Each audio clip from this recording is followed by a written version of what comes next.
It's been 72 hours almost to the T. Andrew Garcia waits. 3 days, 3 very long days without the spark and fervor of 17-year-old Kaylie Jackson. Tired, sad, happy,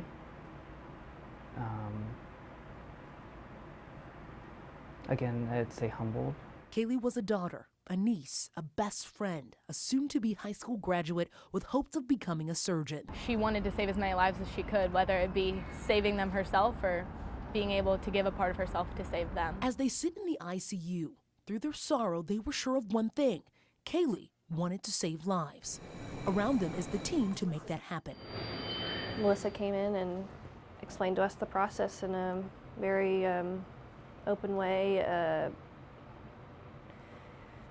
She was great, made us feel comfortable with the process, and emphasized that Kaylie would be respected. It's happening around the clock. Melissa Holliday is the Organ Operations Director at Life Center. You have to die in a certain manner in most situations that allow you to give the gift of life, especially when it comes to organ donation. Holliday serves as the first gatekeeper of the gifts, heading a team of nearly 30 people.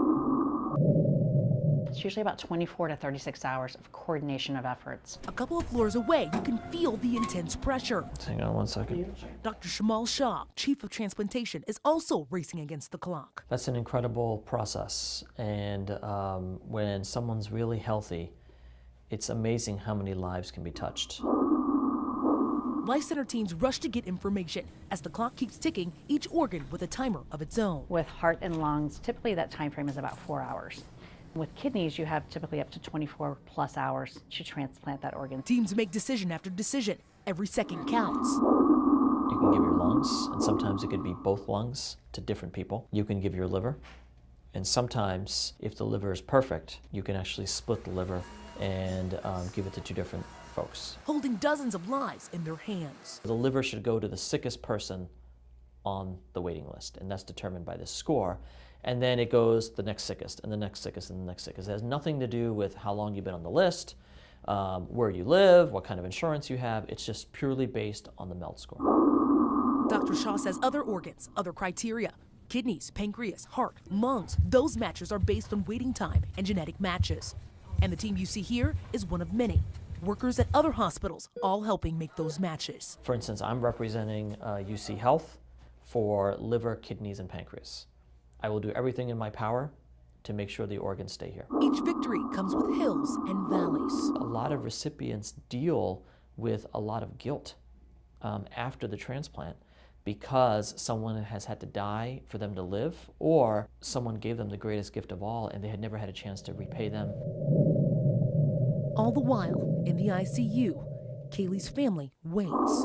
Knowing that other people would be able to benefit from that same sort of feeling that we had is one of those things where it kind of goes full circle.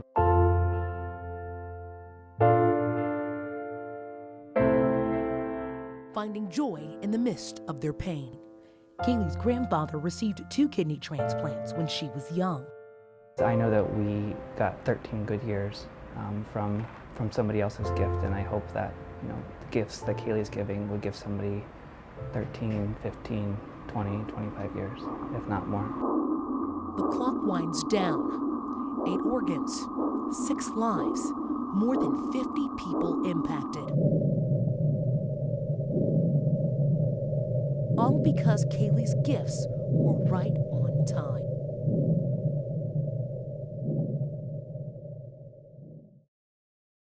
The people in this hospital are here to help. It's happening around the clock. It started with this crash involving 4 Monroe teens headed to prom.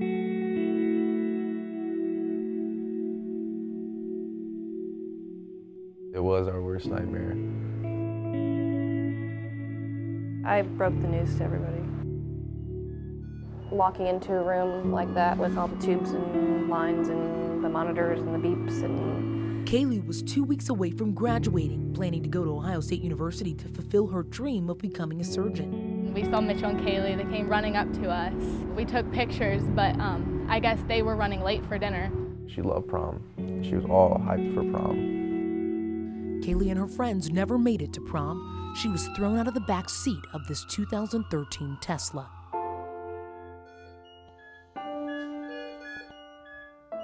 The driver and the other 2 passengers in the car were released from the hospital. She's my girl. She's my girl. This marked the beginning of one of the toughest decisions Kaylie's family would ever make. It's been 72 hours almost to the T. Kaylie was unresponsive. She's gone, so I'm trying to kind of like put my mind around that and know that she's not there. It's just her body. That can be sometimes confusing for families because they're told that their loved one has passed away. However, they're pink, they're warm, their heartbeat can be seen up on the screen. At 17, Kaylie was adamant about being an organ donor. Kind of knew what was going to happen in a sense, even though we didn't really want to hear it. This is what she wanted, so she's going to save a lot of lives, unfortunately, due to something that shouldn't happen. But Her grandfather had 2 kidney transplants, gifting her family 13 more years with him. When my father received his transplants, it was hard for the whole family, but yet we appreciated every second and all the time that we had with him. Once Kaylie's family came to grips with her decision to save others, the clock started. It's usually about 24 to 36 hours of coordination of efforts. The gut-wrenching decision of who would get Kaylie's gifts rests with this man. My phone is ringing a lot. Dr. Shamal Shah is Chief of Transplantation and a medical director for Life Center. Teams immediately start to review donor history, send off blood tests, and check for any infectious diseases that could be passed on to a recipient. You get an organ offer, and then you have to decide, is an organ suitable for the recipient? Shaw says a healthy donor can save up to 12 lives. Teams continue to find out what Kaylie could give and where her gifts could go. How would you describe how you're feeling right now? Tired, sad, happy. Her family received update after update. I would say at peace, knowing the outcome. I wish I could describe it, in terms of being on the receiving end of somebody doing the exact same thing that Kaylie is doing. It's one of those things where you don't know the true extent of what the other person has gone through to be able to give that gift. Her classmates, friends, and family continually prayed for her, lining the halls of the hospital for days. It's just difficult to kind of grasp. As you look back and you think of everybody that came, they were in the halls, they were all over the waiting room, and just wanting to know what's going on. It's very humbling. As Kaylie gives one of the most honorable gifts possible, her family received one as well. We will record their loved one's heartbeat and we present that to them in the form of a bear where they can always hear their loved one's heartbeat. A reminder that from tragic loss rose life and that Kaylie's heart was always present. I don't think her legacy's over. I think it's just beginning. A beginning that allowed Kaylie to save 6 lives and touch 50 others with her gifts, just in time.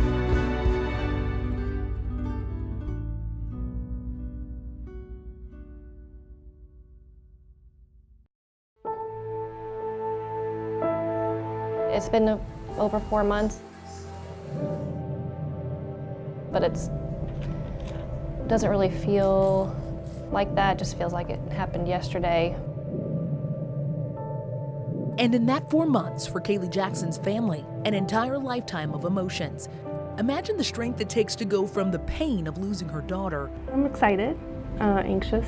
To this. Just really excited. I don't know. Not really words for it.